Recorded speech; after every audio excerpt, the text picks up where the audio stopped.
नमस्कार दोस्तों, आपका हमारे चैनल अद्भुत ज्ञान सागर पर स्वागत है। दोस्तों, अगर आपके जीवन में पैसों की कमी है, घर में कई प्रकार की बीमारियां लोगों को लग चुकी है जो सही नहीं हो पा रही है, या फिर आप बहुत मेहनत करते हैं और उतना धन नहीं कमा पाते हो जितनी आपकी जरूरत है, घर में सुख शांति नहीं है, तो आज का वीडियो ध्यान से जरूर देखना, क्योंकि आपके दैनिक जीवन में यह बातें बहुत काम आने वाली हैं। आपके जीवन में चल रही सारी समस्याएं अब खत्म होने वाली है। इस वीडियो में वह जानकारी आपको बताई जाएगी जो कि आपके दैनिक जीवन के लिए जानना अत्यंत आवश्यक है। वास्तुशास्त्र में मोर पंख को रखने की सही दिशा और स्थान के बारे में बताया गया है। अगर आप अपने घर में मोर पंख को उसके निश्चित स्थान और दिशा में रखते हैं तो यह घर के अंदर की नकारात्मक ऊर्जा को खत्म कर देता है। मोर पंख घर में रखने के बहुत से फायदे हैं, लेकिन धन संपत्ति के आकर्षण के लिए इसका सबसे अधिक उपयोग किया जाता है। अगर आपके घर में पैसे की तंगी है, धन का खर्च अधिक होता है, घर में पैसा नहीं आता है, तो आप अपने घर पर मोर पंख जरूर लेकर आएं और उसे सही दिशा में स्थापित करें। यह निश्चित ही आपके धन में वृद्धि करेगा। वास्तुशास्त्र में घर में कितने मोर पंख रखने चाहिए, इसका रहस्य भी बताया है।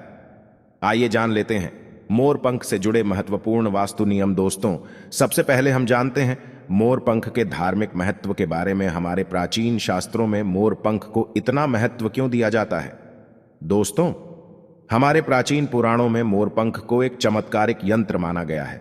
इसका प्रयोग कई प्रकार की तांत्रिक क्रियाओं में भी किया जाता रहा है।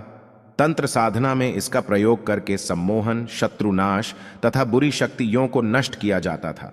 इसके अलावा ज्योतिष विद्या में भी मोर पंख का प्रयोग किया जाता है। ज्योतिष शास्त्र में मोर पंख से जुड़े उपाय भी बताए गए हैं। आयुर्वेद आदि ग्रंथों में विभिन्न व्याधियों तथा रोगों को नष्ट करने में भी मोर पंख सहायक होता है। मोर पंख घर से बुरी शक्तियां को दूर तो रखता ही है, साथ ही साथ विषैले जानवर मोर पंख के भय से घर में प्रवेश नहीं करते हैं। इसीलिए वन में निवास करने वाले लोग इसे अपने घर के पास रखते थे। मोर से जुड़ी पुराणों में कई कथाएं लिखी हुई हैं। पक्षी शास्त्र में मोर से जुड़ी एक कथा का वर्णन मिलता है।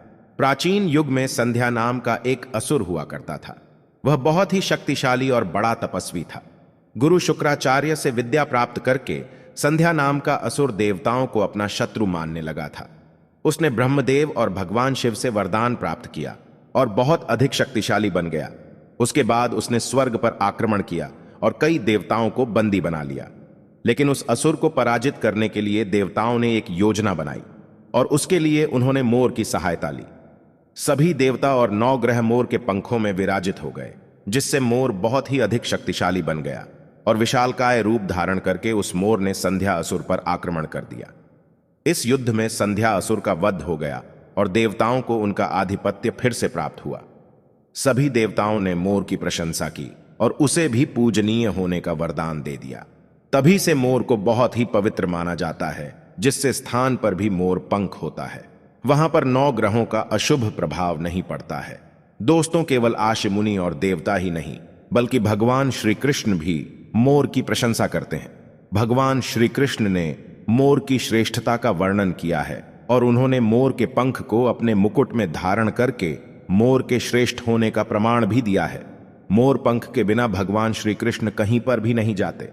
श्री कृष्ण कहते हैं, मोर शांति और प्रेम का प्रतीक है। मोर सुख समृद्धि का भी प्रतीक है। मोर का पंख मनुष्य की हर प्रकार की नकारात्मक शक्ति से रक्षा करता है।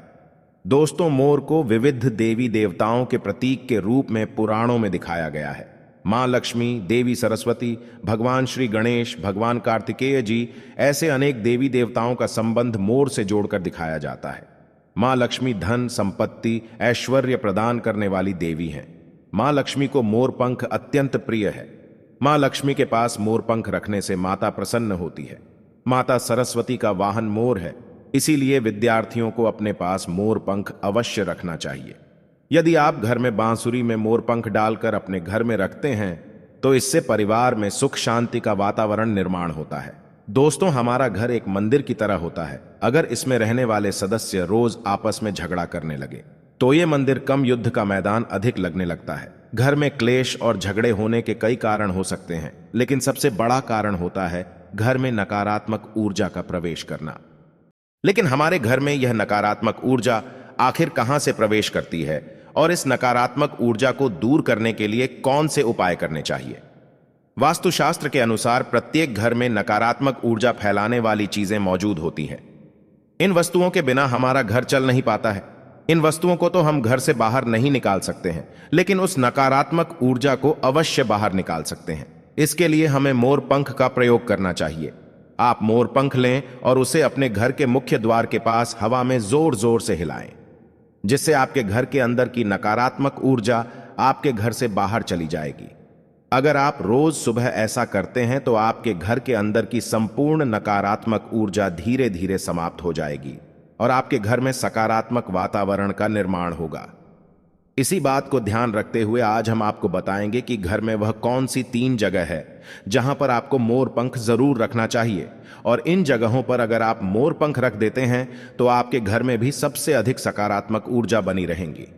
सबसे पहली बात, घर से नकारात्मक ऊर्जा को दूर करने के लिए अगर घर में नकारात्मक ऊर्जा है और परिवार के सदस्यों की तरक्की में अड़चनें निर्माण हो रही है तो आप अपने मुख्य द्वार के ऊपर गणेश जी की प्रतिमा रखें और प्रतिमा की दोनों ओर मोर पंख अवश्य रखें। इससे आपके घर में किसी भी प्रकार की नकारात्मक ऊर्जा प्रवेश नहीं कर पाएंगे। यदि आपका मुख्य द्वार वास्तुशास्त्र के नियमों के विरुद्ध है तो आप मुख्य द्वार पर त्रिमोर पंख अवश्य रख दें। इससे वास्तु दोष समाप्त हो जाएंगे। दूसरी बात, ग्रहों के दुष्प्रभाव से बचने के लिए अगर घर के सदस्यों पर ग्रहों का दुष्प्रभाव है अथवा ग्रहों की स्थिति खराब चल रही है तो मोर पंख पर गंगा जल अथवा शुद्ध जल का छिड़काव करें। फिर इसे ऐसे स्थान पर रख दें जहां पर यह किसी को दिखाई ना दे। इससे ग्रह शांत होने में मदद मिलती है। तीसरी बात, बुरी नजर से बचने के लिए अगर घर के किसी सदस्य अथवा बालक को बुरी नजर लगी है या उस पर किसी की बुरी नजर का प्रभाव पड़ा है तो सोते समय उस व्यक्ति के तकिए के नीचे मोर पंख रखें और दूसरे दिन किसी बहते जल में अथवा कुएं में डाल दें। इससे बुरी नजर उतर जाती है। चौथी बात, पढ़ाई ई में मन नहीं लगता है। अगर घर के विद्यार्थियों का पढ़ाई ई में मन नहीं लगता है, उनकी याददाश्त कमजोर है, पढ़ाई करते समय बार बार नींद आती है, तो विद्यार्थियों को मां सरस्वती के सामने मोर पंख रखकर दूसरे दिन उस मोर पंख को अपनी किताबों में रखना चाहिए। इससे विद्यार्थियों में एकाग्रता बढ़ेगी और मां सरस्वती की कृपा बनी रहेगी। अगर कोई शत्रु जानबूझकर आपको परेशान कर रहा है और बार बार आपको नुकसान पहुंचाने का प्रयास करता है तो मंगलवार के दिन हनुमान जी की मस्तक का सिंदूर मोर पंख पर लगाएं और सुबह के समय बिना नहाए ही इसे बहते हुए जल में या कुएं में डाल दें। इससे शत्रुओं से छुटकारा मिलता है। छठी बात, मनवांछित फल प्राप्ति के लिए अगर मन की कोई इच्छा अधूरी है, कई दिनों तक कोशिश करने के पश्चात भी मनवांछित फल प्राप्त नहीं होता है और कार्यों में बार बार रुकावट आ रही है, तो आप राधा कृष्ण के मंदिर में जाकर भगवान श्री कृष्ण को मोर पंख चढ़ाएं अथवा घर में ही श्री कृष्ण की मूर्ति पर मोर पंख लगाएं और अपनी इच्छा उनके सामने प्रकट करें। 7वीं बात, अगर पति पत्नी के बीच तनाव हो, अगर घर के अंदर क्लेश है, पति पत्नी के बीच बार बार झगड़े होते हैं और आपसी प्रेम कम होने लगा है तो उनके बेडरूम में दक्षिण पूर्व की दिशा में मोर पंख रख देना चाहिए। ऐसे दोनों के बीच में प्रेम बढ़ेगा और आपसी मनमुटाव कम होगा। 8वां उपाय, धन में वृद्धि के लिए अगर धन की कमी है, अचानक धन खर्च हो जाता है तो घर में तिजोरी अवश्य बनाएं। तिजोरी रखते समय ध्यान रहे तिजोरी को पश्चिम की दीवार पर सटाकर रखें और उसका मुख पूर्व दिशा की ओर हो। इससे देवराज की कृपा दृष्टि बनी रहेंगी। साथ ही महालक्ष्मी की पूजा में मोर पंख रखकर उसे तिजोरी में रखें। इससे घर में सुख समृद्धि आती है और धन की कमी महसूस नहीं होती है। यदि धन की समस्या आ रही है तो घर के अग्निकोण में अर्थात दक्षिण पूर्व दिशा में अपनी कमर से ऊपर कंधे की ऊंचाई पर 2 मोर पंख शुक्ल पक्ष में लगाए। जल्दी ही धन प्राप्ति के नए अवसर प्राप्त होने लगेंगे। 9वां उपाय, आप किसी भी शुभ दिन मोर का एक पंख लेकर घर के किसी ऐसे स्थान पर रखें जहां पर आने जाने वाले लोगों की नजर सबसे ज्यादा पड़ती है। असल में मोर का पंख नकारात्मक ऊर्जा को अवशोषित करता है, इसलिए आपको इसको ऐसे स्थान पर लगाना चाहिए जहां ये सभी को नजर आए।